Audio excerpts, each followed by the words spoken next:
Grace be with all who have an unending love for our Lord Jesus Christ.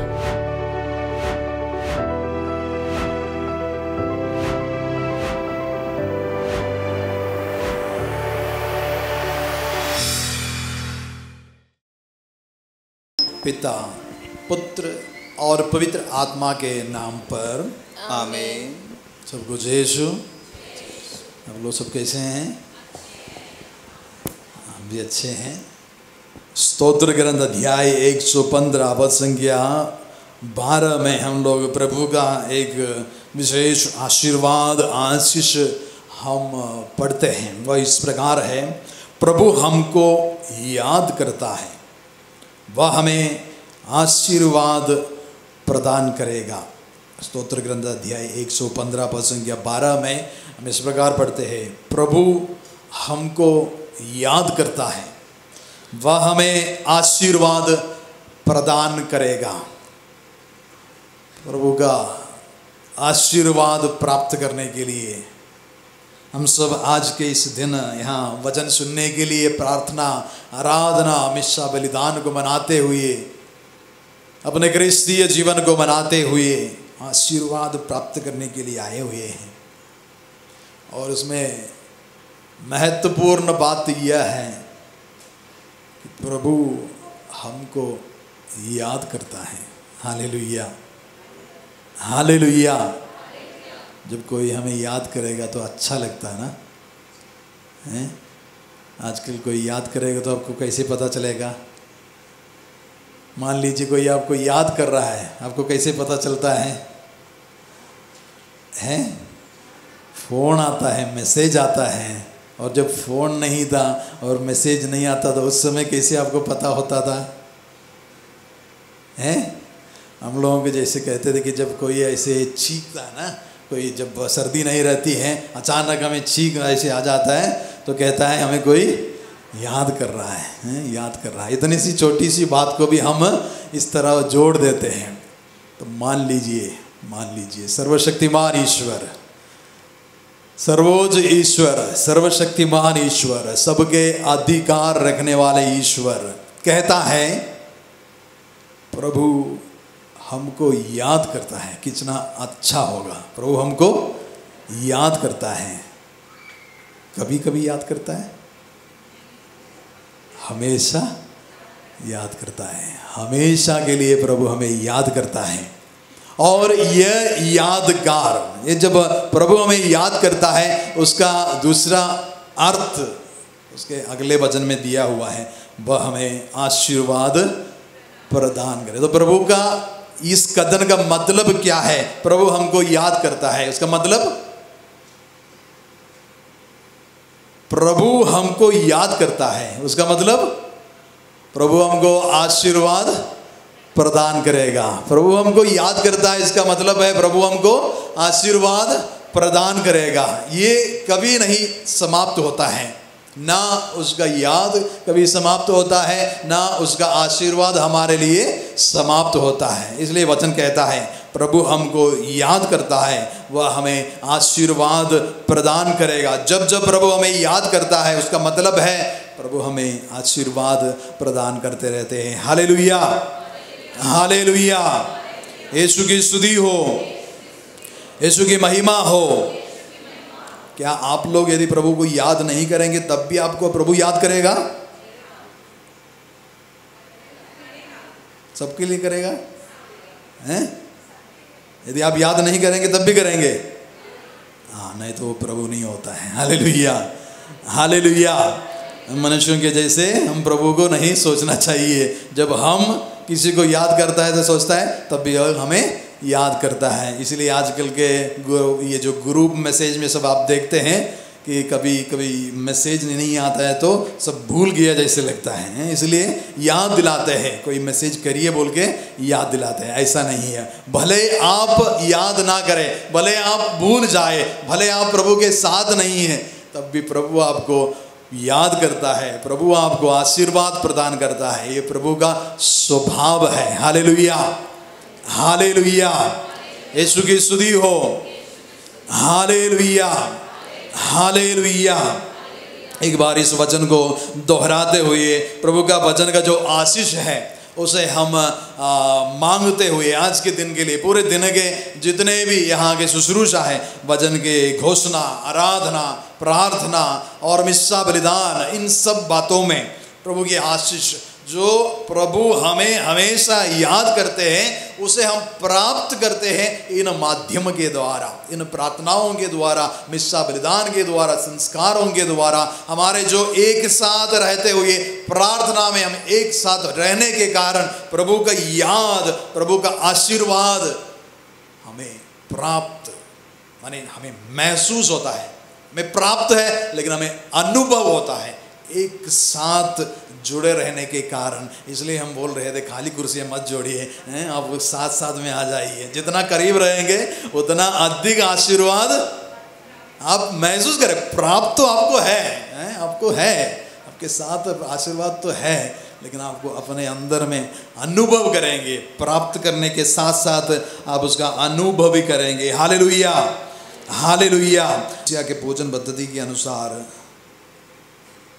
कल से हम एक नया काल में प्रवेश कर रहे हैं। आपको याद है कौन सा काल है? आगमन काल। तो आप लोगों को सबको हैप्पी न्यू ईयर बताना चाहूँगा।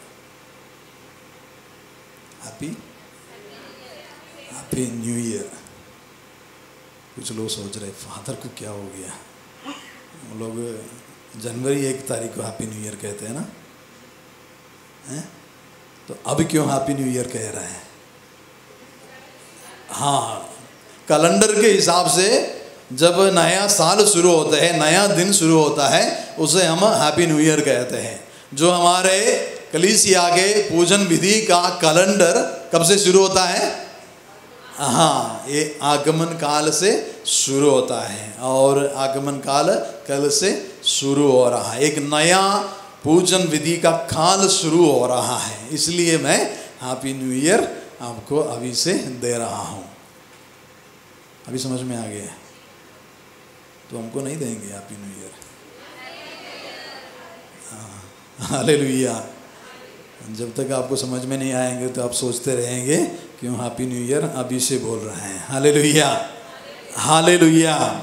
इसके लिए हम हिंदी में बोलते हैं आगमन काल, आगमन काल, और इंग्लिश में इसका शब्द है एडवेंट, एडवेंट सीजन। ये एडवेंट जो है आगमन काल, इसका मतलब, इसका जो थोड़ा सा इतिहास यदि आपके साथ शेयर करेंगे तो आपको, जैसे हम आगमन काल में प्रवेश करेंगे तो उसका पूरा स्पिरिट जो है, उसका जो संदेश है, उसको इतिहास से जुड़े पढ़कर, इतिहास से जोड़कर पढ़ने से हमें जल्दी समझ में आता है। Hallelujah, hallelujah.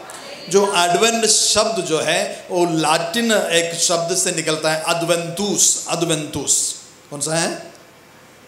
हाँ, ये पौलुस पेत्रुस सब कहते हैं ना, उस तरह का अद्वेंतुस है, अद्वेंतुस।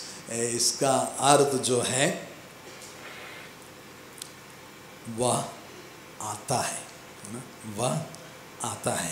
जैसे हम इंग्लिश में ही कम्स, ही कम्स, तो उसका लैटिन शब्द जो इसमें यूज़ किया गया है अद्वेंतुस। वेनीर, ये जो शब्द है आना, आगमन, उसका आना जो शब्द है आगमन, वह आता है, वह आता है। इसलिए आगमन काल उस शब्द से जुड़े हुए हैं। और जैसे कलीसिया के इतिहास में बहुत पहले आजकल का हमारा जो 40 है ना, 40 लेंड सीजन जो है कितने दिन के होते हैं? 40 दिन। ये सोच रहे होंगे कि फादर 40 से बोल दिया और पूछ रहे हैं कितने दिन होते हैं? 40 में कितने हैं? 40 दिन होते हैं। 40 जो समय है ईस्टर से पहले जो 40 के समय होता है, लेंड सीजन जिसे हम कहते हैं। और उसके साथ हम उपवास, प्रार्थना और परहेज रखते हैं। उपवास, प्रार्थना और परहेज रखते हैं, जो है लेंड सीजन या 40 का सीजन हम मानते हैं। ठीक इसी तरह ही जब आगमन काल शुरुआत में मनाए जाते थे, वहाँ भी माने 5वीं सदी से पहले ये जो सीजन है इसको भी 40 दिन ही मनाए जाते थे, 40 दिन ही मनाए जाते हैं। और इसका एक और नाम दिया saint Andrews land, saint Andrews land. माने संत आंद्रेयोस का त्योहार से लेकर इस जो परहेज का समय है वो शुरुआत होता था और प्रभु का जन्म के साथ ये समाप्त होता था। तो शुरुआत में ये जो है 40 दिन रह गए, लेकिन फिर बाद में कलीसिया के प्रधा और उसका मीनिंग को सविशेष अर्थ देते हुए कलीसिया में बदलाव आने लगे। और जैसे आज का जो नियम है, आज का जो रिवाज के जैसे संत अंद्रयोस का त्योहार पड़ता है 30 तारीख को, है ना, अभी फिलहाल हमें मनाए संत अंद्रयोस का त्योहार। उसके बाद जो भी संडे पहले पड़ता है वह आगमन का शुरुआत होता है, पहला संडे आगमन का होता है। Hallelujah, hallelujah. तो ये जो आगमन के बारे में कहा गया है वह आता है, अद्वेंतुस, अद्वेनीरे, वह आता है। किसके आगमन के बारे में हम यहां समझते हैं? किसके आगमन के बारे में? किसके आगमन के बारे में? प्रभु यीशु मसीह के आगमन के बारे में। तो आप लोग सोचेंगे प्रभु मसीह का आगमन कब हुआ? प्रभु यीशु मसीह का आगमन कब हुआ? हुआ कि नहीं? हाँ, तो सबसे पहले ये तो क्लियर है, हुआ ही है। Hallelujah, hallelujah. ये जो आगमन हम 3 तरह से समझ सकते हैं, 3 तरीके से हम इसको समझ सकते हैं। जो एक बार इतिहास में 2000 साल पूर्व प्रभु मसीह का जो आगमन हुआ है उससे जोड़कर हम इस आगमन काल को समझ सकते हैं। प्रभु सचमुच में समय में उनका आगमन हुआ है। 2000 वर्ष पूर्व उनका समय में यहाँ इस धरती पर उनका आगमन हो चुका है। ही केम, उसकी यादगारी में हम ये आगमन काल को सबसे पहले रखा जाता है। आगमन, वह आया, माने वह इस धरती पर आया। जैसे और बहुत सारे उसके वचन है जिसके हम जोड़ कर इसे हम पढ़ सकते हैं। तो उन्होंने इस धरती पर जन्म लेते हुए हम में से एक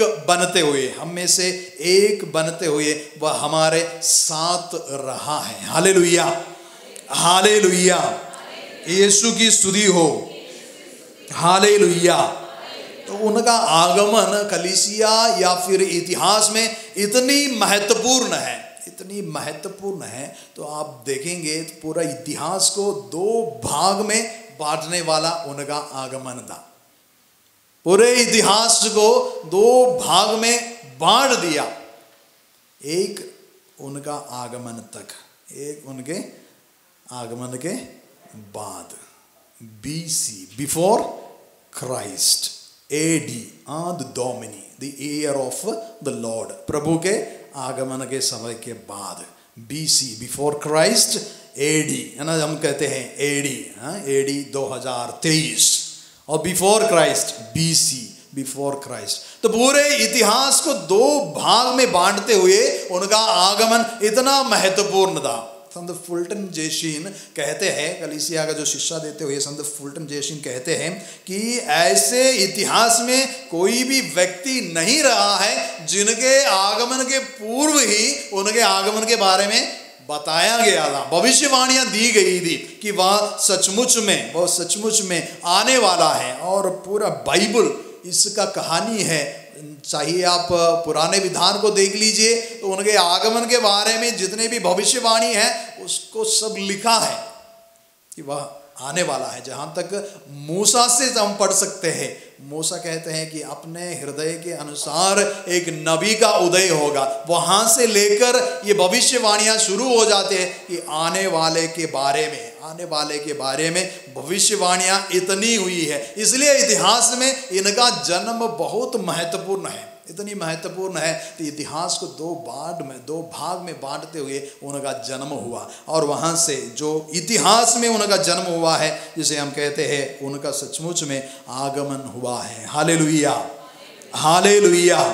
तो जब हम कहते हैं वह आता है, आदवेंतुस, आदवेनीरे, तो उस यादगारी में उनका सचमुच में इस धरती पर जन्म लेने के उस समय के बारे में हम मनन चिंतन करते हैं। इसलिए हम क्रिसमस इतना धूमधाम से मनाते हैं, इतना धूमधाम से हम मनाते हैं क्योंकि यह इतिहास में ऐसे एक घड़ी, एक पल है जो हमारे जीवन के लिए बहुत महत्व रखता है। Hallelujah, hallelujah.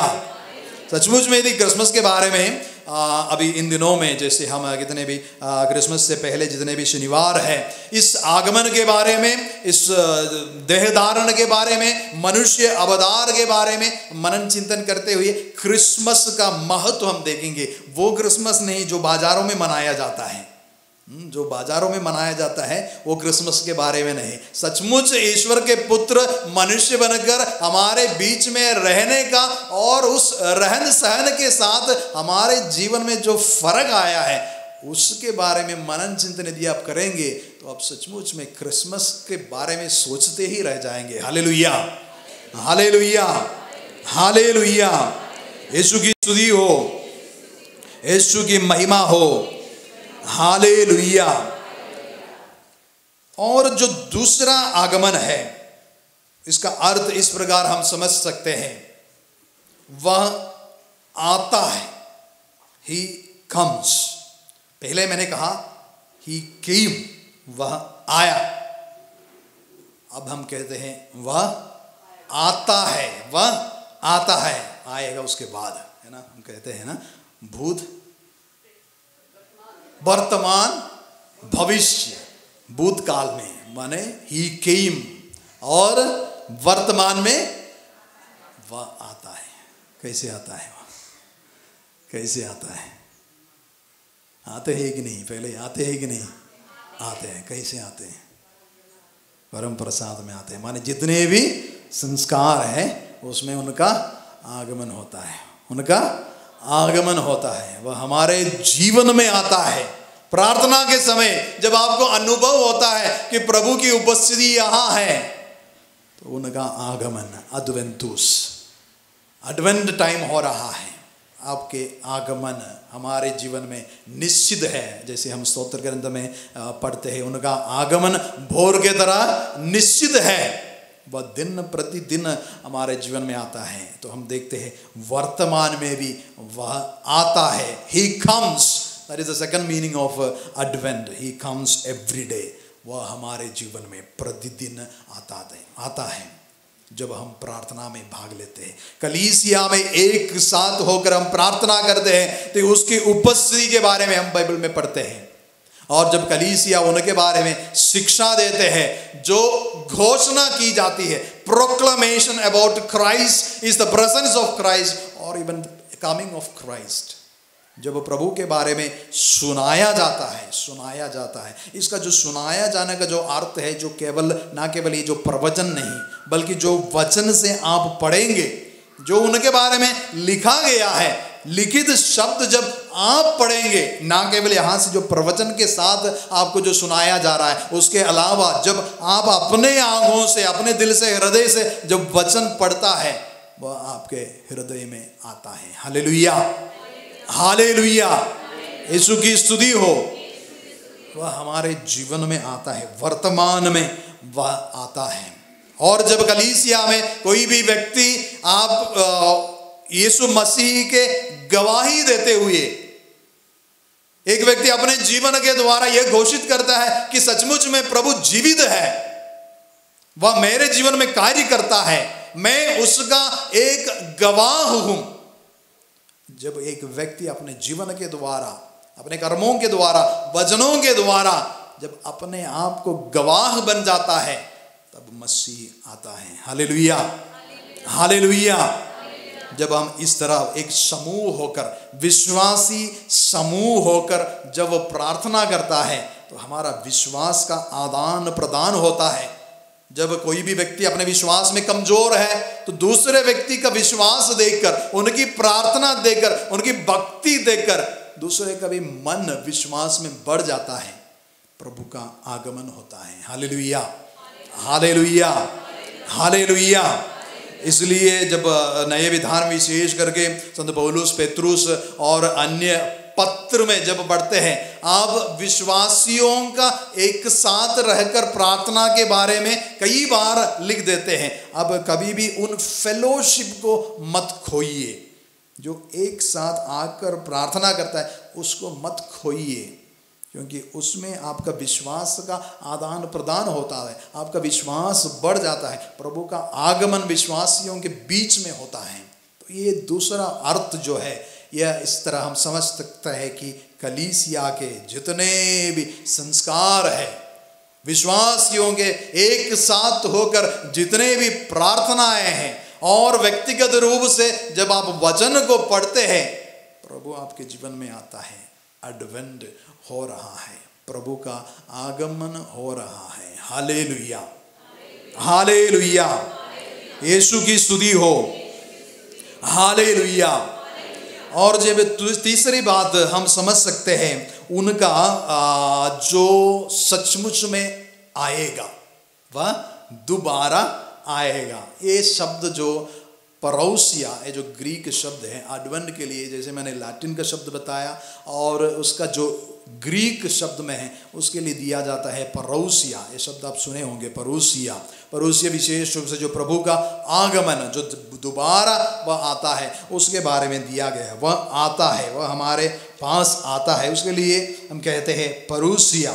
और जैसे हमारा विश्वास हमें सिखाता है कि वह आएगा, सचमुच में वह आएगा, जैसे हमारे लिटर्जी में है, या फिर हमारे जितने भी संस्कारों, विशेष करके हम पवित्र मिस्सा बलिदान में यदि देखेंगे तो हम कहते हैं हमारा विश्वास का रहस्य। और उस विश्वास का रहस्य में एक बड़ी बात यह है कि उनके पुनरागमन तक, है ना, पुनरागमन तक उनकी मृत्यु की घोषणा, पुनरुत्थान की घोषणा हम करते हैं। उनके पुनरागमन का हमारा विश्वास का एक सार है, वह दोबारा आएगा, हम उनके साथ एक हो जाएंगे। एक कलीसिया का विश्वास है। तो ये जब हम आगमन काल के बारे में सोचते हैं, और जितने भी, जैसे आप इस लिटर्जी में प्रवेश करेंगे, कल से जो भी जितने भी पाठ संग्रह है उसमें यदि आप सुनेंगे तो प्रभु के आगमन के बारे में आप सुनेंगे, जो आपको यह बताने के लिए आपके हृदय में प्रभु के साथ एक होने का एक इच्छा उत्पन्न होने के लिए ये पाठ संग्रह लिया जाता है। हालेलुया, यीशु की स्तुति हो। हालेलुया। तो हम देखते हैं इस तरह तीन प्रकार के उनके आगमन के बारे में इस आगमन काल में जोड़कर हम समझ सकते हैं। सबसे पहले वह आया, he came and वह आता है, he comes, और भविष्य में वह आएगा, he will come again। ये है आगमन काल का सार। जिस तरह से विश्वास करते हैं और कलीसिया जैसे सिखाते हैं, यह है आगमन काल का सार। अब ये जो आगमन काल से जोड़कर हम उसके एक और अर्थ, जिस तरह से यूहन्ना का सुसमाचार अध्याय 1 पद संख्या 14, यूहन्ना का सुसमाचार अध्याय 1 पद संख्या 14, विशेष रूप से जो पहला अर्थ है इसका, वह आया इस धरती पर, उन्होंने इस धरती पर जन्म लिया। उसके बारे में जब यूहन्ना के सुसमाचार अध्याय 1 पद संख्या 14 में जब यूहन्ना लिखते हैं, उसका अर्थ समझते हुए हम कोशिश करेंगे उनका आगमन का अर्थ क्या है, उनका आगमन का अर्थ क्या है। यूहन्ना का सुसमाचार अध्याय 1 पद संख्या 14 हम मिलकर पढ़ेंगे।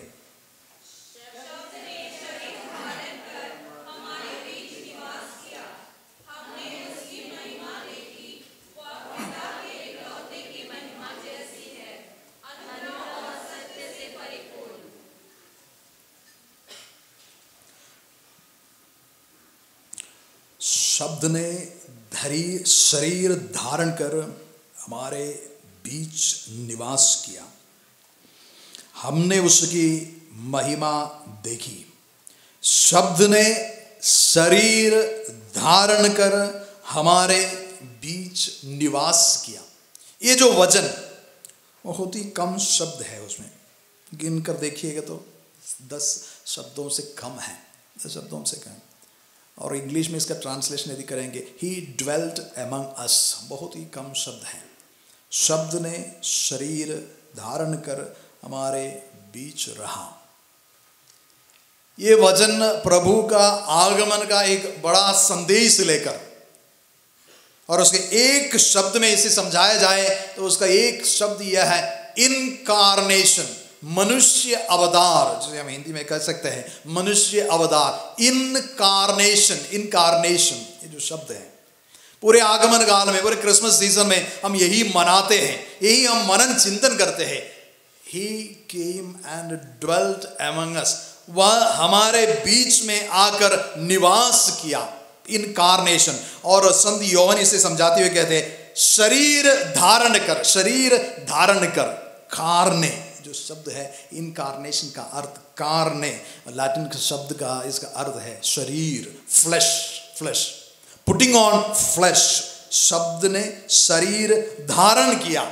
हम लोग जब जो कपड़ा पहनते हैं उसे हम पुटिंग ऑन द क्लॉथ कहते हैं, वस्त्र धारण करते हैं। उसी तरह उन्होंने शरीर धारण किया, शब्द ने शरीर धारण किया। जिस तरह से हम कपड़े पहनते, पुटिंग ऑन क्लॉथ, प्रभु मसीह अपने आप को मनुष्य के रूप धारण करते हुए, शरीर पहनते हुए, शरीर में आते हुए उन्होंने यहाँ हमारे बीच में निवास किया।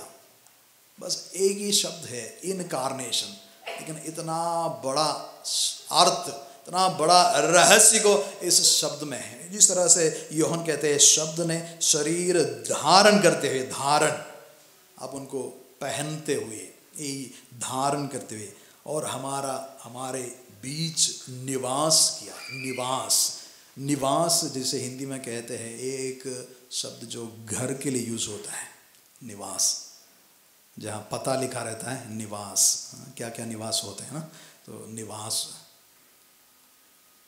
हमारे बीच निवास किया। निवास माने घर बनाया, हमारे साथ घर बनाया। इतना बड़ा सुकून देने वाला शब्द है कि वह हमारे साथ घर बनाया, हमारे साथ निवास किया, हमसे हमारे साथ रहने के लिए तैयार हो गया, हमारे साथ रहने के लिए तैयार हो गया। यही प्रभु का महान रहस्य जो हम विशेष रूप से इस आगमन काल में और क्रिसमस में हम मनाते हैं। तो ये जो घर बनाने का या फिर निवास करने का, इसका सचमुच में मतलब क्या होता है, उसके बारे में हम थोड़ी देर के लिए मनन चिंतन करेंगे। हमारे साथ निवास किया, इसका एक और अर्थ जो है, संत पौलुस रोमियों के नाम पत्र अध्याय 8 में यही बात को, जो निवास करने का अर्थ क्या होता है, निवास करने का अर्थ किस तरह हम उसको समझ सकते हैं, रोमियों नाम अध्याय 8 पद संख्या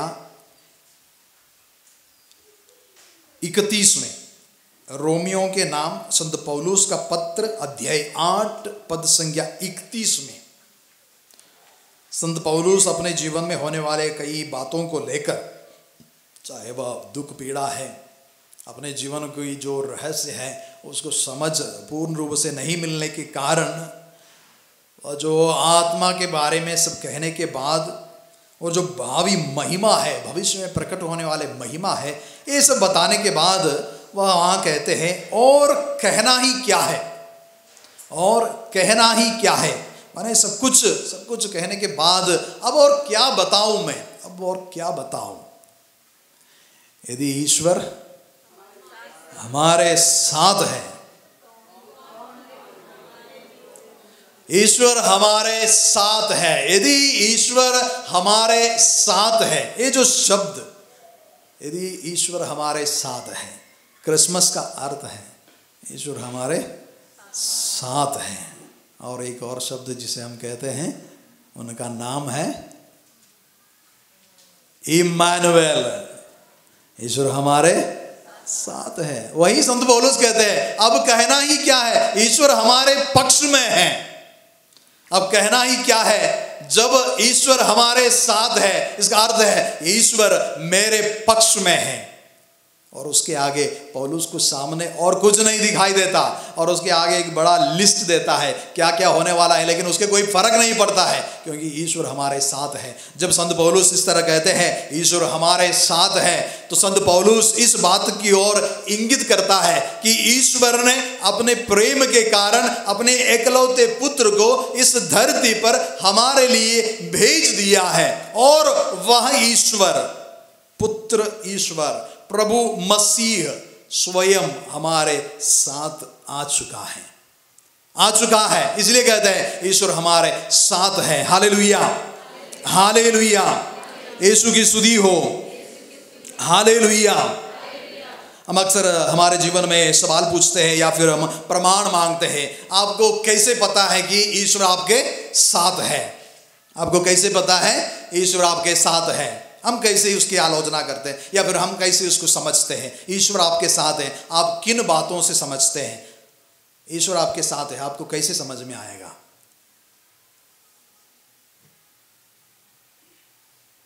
जब आपको अच्छी नौकरी मिल जाता है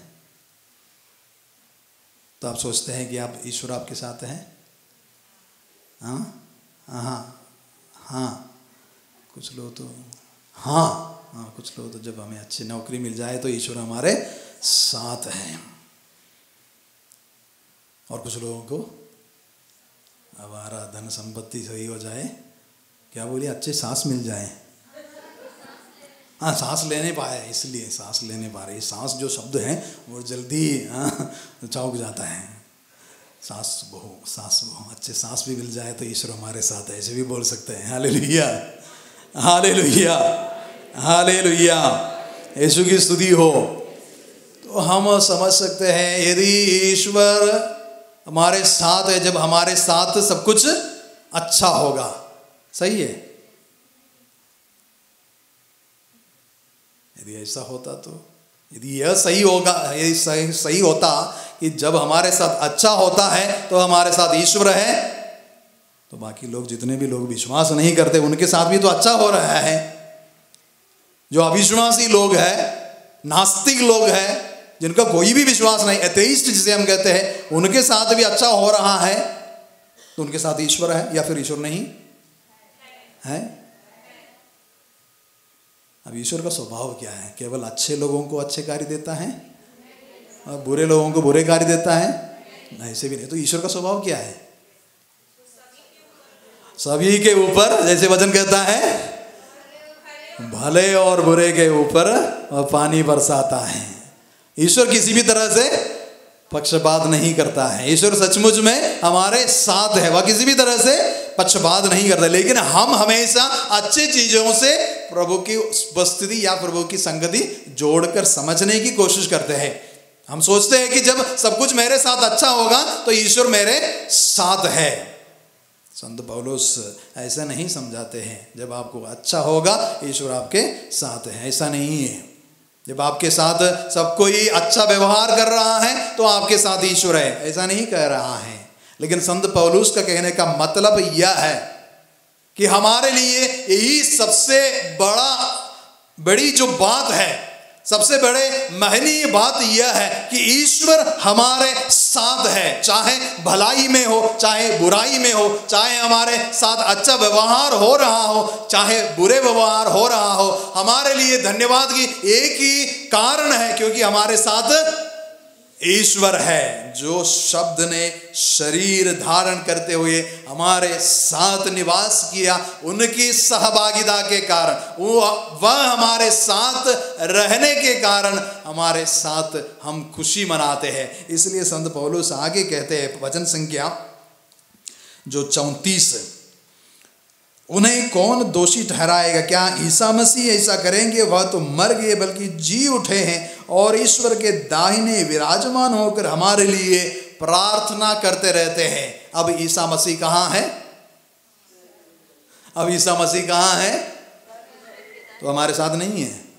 हाँ है, हमारे साथ है और हमारे लिए मध्यस्थता कर रहे हैं। इसके साथ पढ़ने के लिए एक और वचन लीजिए, इब्रानियों के नाम पत्र अध्याय 1, जो प्रभु मसीह का आगमन के बारे में और उनके उपस्थिति के बारे में वह कहाँ है, वह हमारे लिए क्या करता है, इसके बारे में लिखते हुए इब्रानियों के नाम पत्र अध्याय 1 पद संख्या 1 से लेकर, जैसे मैंने शुरुआत में कहा था, जो भविष्यवाणियाँ की गई है उनके आगमन के बारे में, जो भविष्यवाणियाँ की गई है उनके बारे में बताते हुए कहते हैं, प्राचीन काल में ईश्वर बारंबार और विविध रूपों में हमारे पुरखों से नबियों द्वारा बोला था। माने इस वचन का अर्थ यह है कि ईश्वर अपने आप को प्रकट करते रहते, ईश्वर अपने आप को प्रकट करते रहते हैं। कहते हैं प्राचीन काल से ईश्वर बारंबार और विविध रूप में, एक बार नहीं, एक टाइम नहीं, बल्कि बारंबार और विविध रूप में हमारे पुरखों से नबियों द्वारा बोला था। जो भविष्यवाणियां हैं उनके बारे में हो रहा है वो सब बताने के बाद अब जो टाइम मेंशन किया जा रहा है, अब अंत में वह हमसे पुत्र द्वारा बोला है। अब हमसे अंत में पुत्र द्वारा बोला है। उनका अब जो प्रकट करने का तरीका है वह अपने पुत्र के द्वारा है। अपने पुत्र के द्वारा वह अपने आप को प्रकट करता है। उसने उस पुत्र के द्वारा समस्त विश्व की सृष्टि की और उसी को सब कुछ का उत्तराधिकारी नियुक्त किया। सब कुछ के ऊपर उसका अधिकार है। इसलिए हम कहते हैं सर्वशक्तिमान, सर्वोच्च, सकलेश्वर ईश्वर हम जिसे कहते हैं, सब कुछ के ऊपर उसका अधिकार है। एक व्यक्ति से कहा गया कि गुड मॉर्निंग, है ना, गुड मॉर्निंग हम लोग कहते हैं ना, गुड मॉर्निंग कहते हैं। एक व्यक्ति से इस बार ऐसे कहा गया आपको गुड मॉर्निंग, माने आपका दिन शुभ हो। तो वह व्यक्ति उत्तर देता है कि मेरे लिए ऐसी कभी बैड मॉर्निंग हुआ ही नहीं है ना, मेरे लिए कभी बैड मॉर्निंग, अशोभनीय मॉर्निंग नहीं हुआ है कभी। तो जो व्यक्ति बोल रहा था उसने आगे यह कहा, तो आपका दिन शुभ हो जाए, माने आपको गुड लक, गुड लक।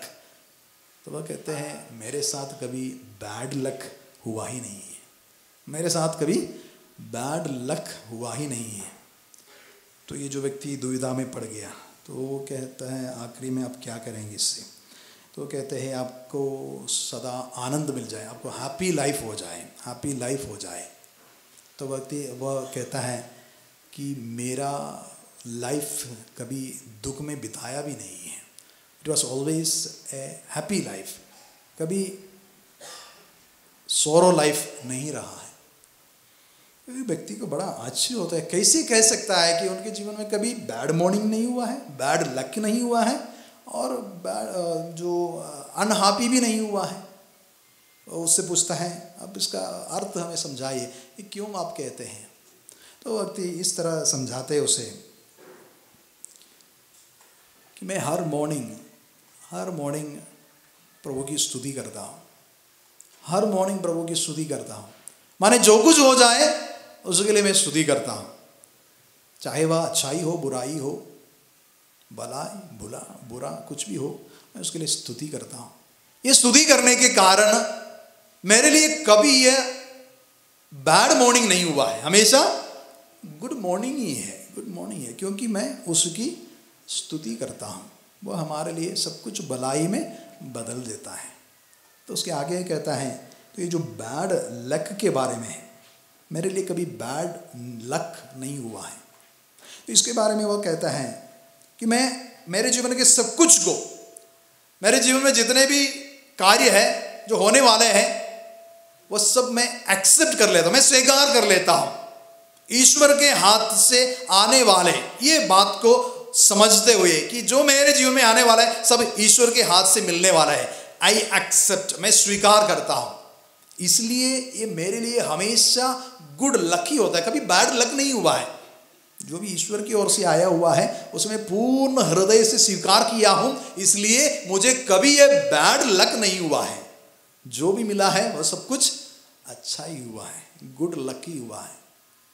और जो तीसरी बात है, जब मैं अपने आप को समर्पित करता हूँ, जब मैं अपने आप को पूर्ण रूप से समर्पित करता हूँ, सुबह ही जो मेरे जीवन में आज होने वाला है उसको मैं पूर्ण रूप से ईश्वर के हाथों में सौंप देता हूँ, ईश्वर के हाथों में सौंप देता हूँ, और वह सौंप देने के बाद मेरे लिए कभी दुख का कारण नहीं बना है, मेरे लिए कभी अनहैप्पी नहीं हुआ है, क्योंकि मैं सब कुछ ईश्वर की दृष्टि से ईश्वर के हाथों में सौंप देता हूँ। अक्सर हमारे जीवन में इस तरह बात होती है कि हम तो प्रार्थना करते हैं, हम अपने दुखों को अपने ही ऊपर रख देते हैं, लेकिन हम उसको ट्रांसफर करने के लिए उसको स्थानांतरित करने के लिए हम भूल जाते हैं। हमारी प्रार्थना, हम कहते हैं कि हम दुखी हैं, हमारे व्यक्तिगत जीवन के ऊपर हम दुखी होते हैं, हमारे पारिवारिक जीवन के ऊपर हम दुखी होते हैं, हमारे जो जितने भी हमारे आशा अभिलाएं पूरा नहीं होने के कारण हम दुखी होते हैं, और हम उसको प्रार्थना में लेके आते हैं, लेकिन हम अपने ही ऊपर उसे रख देते हैं, हम उसको स्थानांतरण, उसको ट्रांसफर नहीं करते हैं। आध्यात्मिक पिता इस तरह कहते हैं, आध्यात्मिक पिता इस तरह कहते हैं कि जब आप इस दुख को भी आप ट्रांसफर करेंगे, जो आपको ट्रांसफर कर सकता है, जो आपको ट्रांसफॉर्म कर सकता है, ये जो दो शब्द है, जो जब आप अपने सभी बातों को, जो जितने भी दुखों को आप प्रभु की ओर ट्रांसफर करेंगे, वह आपको ट्रांसफॉर्म कर देता है।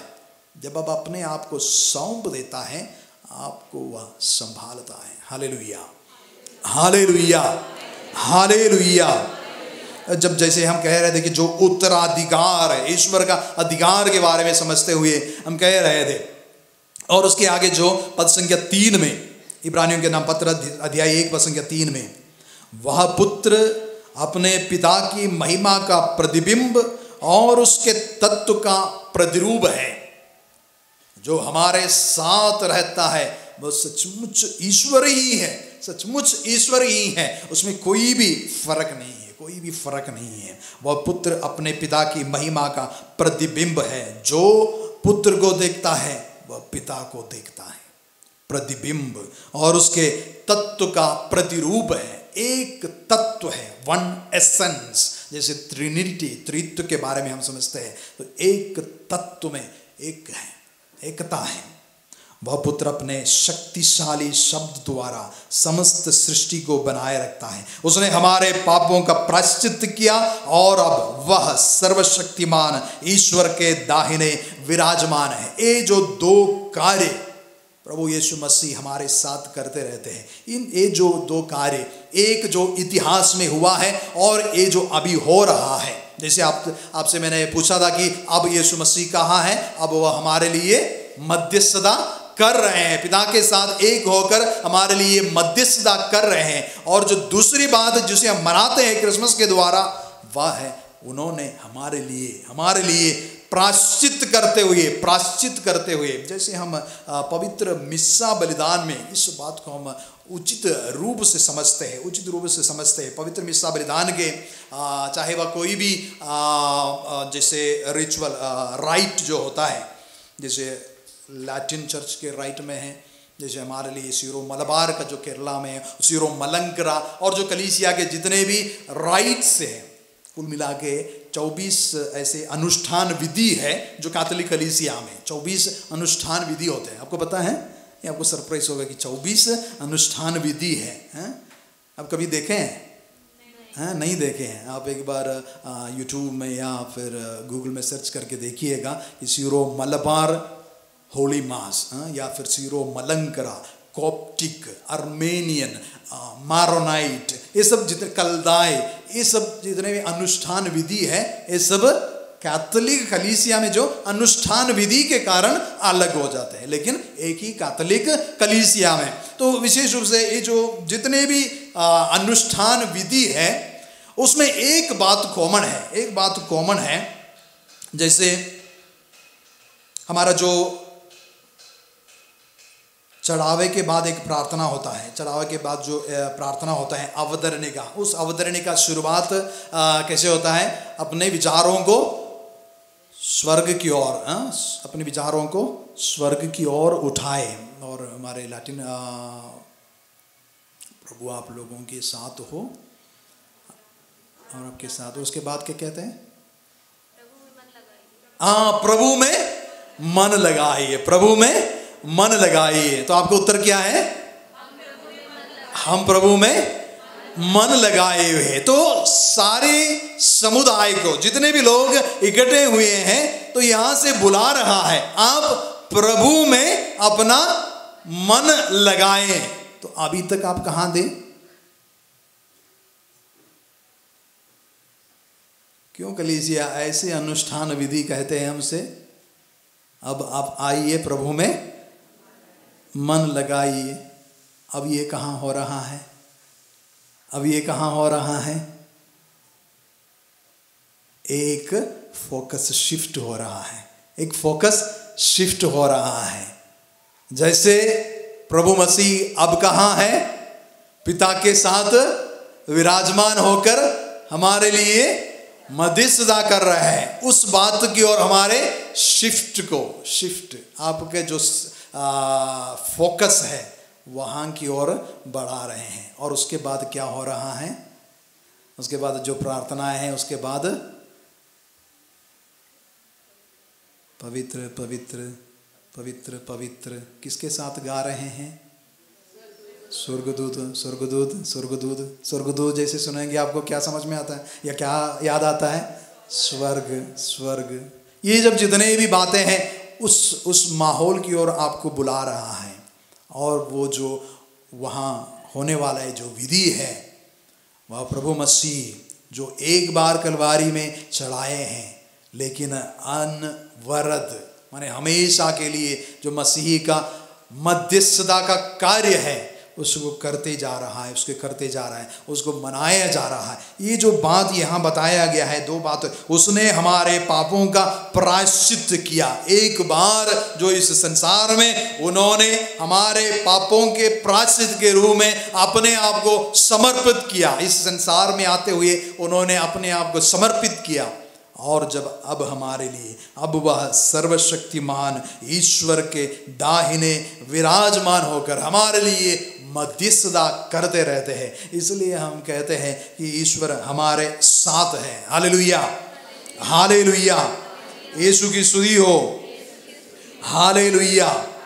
ये सब इससे प्रेरित होकर हम मनाते हैं। जैसे पिता ईश्वर का प्रेम, मानव जाति के लिए पिता ईश्वर का जो प्रेम है उसको प्रकट होने के कारण जो कुछ हुआ है, जैसे क्रिसमस के बाद हम उठाएंगे तब सबसे पहले हमारे मन में, हमारे सोच में, हमारे हृदय में आने वाली बात यह है पिता ईश्वर का प्रेम, पिता ईश्वर का प्रेम।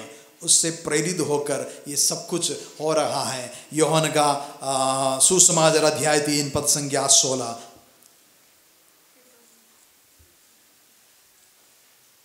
यीशु ने संसार को, हाँ बोलिए, मिलकर बोलिए, आपको मालूम है ये वचन। यीशु ने संसार इतना प्यार किया, अर्पित किया, जिससे जो उसमें विश्वास करता है उसका सर्वनाश ना हो बल्कि आनंद जीवन प्राप्त हो। संसार को इतना प्यार किया, संसार को इतना प्यार किया कि वह अपने आप को माने पुत्र ईश्वर को देने से भी वह नहीं रह गया है। यही जो हम पढ़ रहे थे रोमियों के नाम पत्र अध्याय 8 पद संख्या 31 में संत पौलुस कहते हैं कि ईश्वर हमारे साथ है। इसका प्रमाण के रूप में कहते हैं उसने अपने निजी पुत्र को भी नहीं बचाया, उसने अपने निजी पुत्र को भी नहीं बचाया, उसने हम सबों के लिए उसे समर्पित कर दिया है। जब क्रिसमस की बात आते हैं, प्रभु के आगमन के बारे में हम सोचते हैं तो सबसे पहले ये पिता ईश्वर का प्रेम जिससे प्रेरित होकर अपने पुत्र ईश्वर को इस धरती पर हमारे लिए अर्पित कर दिया। ये बात हमारे हृदय में, हमारे सोच विचार में, हमारे पूरे जीवन में ये बात समा जाता है। इससे प्रेरित होकर हम मनाते हैं ईश्वर का प्रेम। हम इसलिए मनाते हैं, इसलिए मैंने कहा कि जो बाजार में मनाया जाने वाला क्रिसमस, उसमें ये पिता का प्रेम आपको दिखाई नहीं देंगे। उसमें आपको जो हो रहा है वह बिजनेस है, वह बिजनेस है, वो कमाने वाला सेलिब्रेशन है, ये मनाने वाला सेलिब्रेशन है। Hallelujah hallelujah. ईश्वर की स्तुति हो, पिता ईश्वर की स्तुति हो, पुत्र ईश्वर की स्तुति हो, पवित्र आत्मा ईश्वर की स्तुति हो। हालेलुया। हम खड़े हो जाएंगे। जैसे इन दिनों में हम इस मनुष्य अवतार के बारे में, इनकार्नेशन, मनुष्य बनकर हमारे साथ धारण, मनुष्य का रूप धारण करते हमारे साथ रहने का अर्थ समझने के लिए हम प्रभु से प्रार्थना करेंगे। जितना अधिक यह इनकार्नेशन, शरीर धारण का अर्थ हमारे अंदर आ जाएंगे, उतना अधिक प्रेम से प्रेरित होकर उसको हम मनाएंगे। उसके साथ हम एक होने के लिए हमारे अंदर इच्छा जाग उठेंगे। जिस तरह से पिता का प्रेम वो अपने एकलौते पुत्र को भी देने से वह इनकार नहीं किया, उसने अपने निजी पुत्र को भी नहीं बचाया, उसने हम सबों के लिए उसे समर्पित कर दिया। जब ये प्रेम हमारे अंदर आ जाता है, इस प्रेम का एक झलक हमें मिल जाता है, तो जैसे संत पौलुस कहते हैं, हमारे सामने आने वाली कोई भी बात हम टुकरा नहीं सकते हैं, हमें तोड़ नहीं सकते हैं। जैसे संत पौलुस उसके आगे कहते हैं, जब ईश्वर हमारे साथ है, इस बात को समझाने के बाद संत पौलुस कहते हैं, कौन हमको मसीह के प्रेम से वंचित कर सकता है? कौन हमको मसीह के प्रेम से हमें वंचित कर सकता है? जब ये बात हमारे अंदर आ जाए कि ईश्वर हमारे साथ है, तो वैसी कोई भी बात नहीं है। जैसे संत पौलुस उस सीरीज को बताए जाते हैं, क्या विपत्ति, क्या संकट, क्या अत्याचार, भूख, नग्नता, जोखिम या तलवार, इन सब बातों में हम उन्हीं के द्वारा सहज ही विजय प्राप्त करते हैं, जिन्होंने हमें प्यार किया है। हमारे सामने आने वाले जितने भी परेशानियां हैं, जितने भी दुख संकट हैं, जितने भी जोखिम हैं, हमारे रिस्क ऑफ लाइफ, उसके सामने भी वह प्यार कि हमारे साथ रहता है।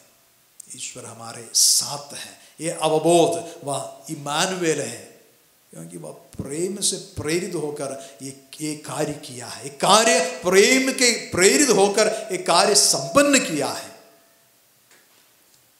हम प्रार्थना करेंगे आगे आने वाले दिनों में, जब हम क्रिसमस की तैयारियां करेंगे, ये जो सार है, प्रेम का जो सार, इस बात को हम समझने के लिए प्रार्थना करेंगे कि प्रभु हमें ऐसे सद्बुद्धि ज्ञान प्रदान करे, ताकि ये जो प्रेम पिता ईश्वर में, पुत्र ईश्वर में, पवित्र आत्मा ईश्वर में विद्यमान है और हम सबों के लिए वह दे चुके हैं, अपने आप को दे चुके हैं, आशीर्वाद के रूप में हम प्राप्त कर चुके हैं, इसका हमें अनुभव हो जाएंगे।